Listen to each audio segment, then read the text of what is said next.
I'm Matt Gross, the Frugal Traveler for the New York Times. This summer, I'm embarking on the grand tour of Europe. Over 12 weeks, I'll seek out ancient history and contemporary culture. I'll find cool hotels and eat memorable meals. And I'll stretch the US dollar to the breaking point. Throughout much of Europe, the Old Town is the only town that matters. Ancient buildings, awe-inspiring churches, cobblestones and alleyways. And the Old Town of Vilnius, the capital of Lithuania, is bigger and better than most. It hums with energy and style. This country, member of the European Union and of NATO, has come a long way since winning independence from the Soviet Union in 1991. But back when the Old Town was not yet quite so old, Vilnius was heavily Jewish, a fact that's hard to visualize today. These quaint little streets were actually the Jewish ghetto. Back then, not so quaint.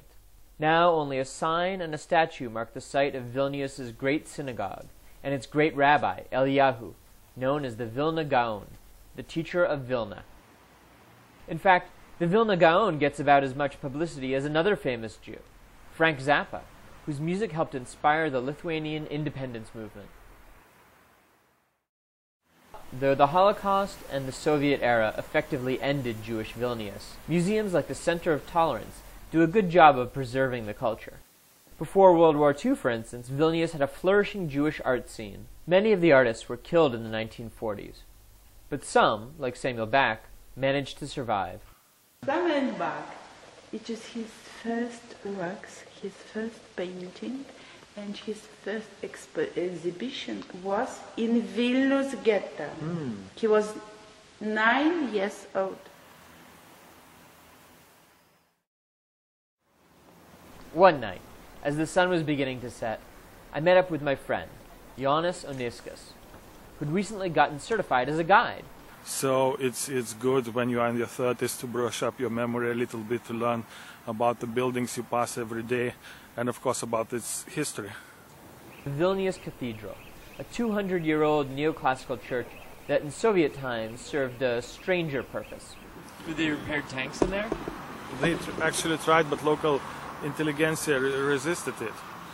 But actually the Soviet administration brought down these 3 statues, which are actually 3 saints representing Poland, Russia and Lithuania at this historical crossroad.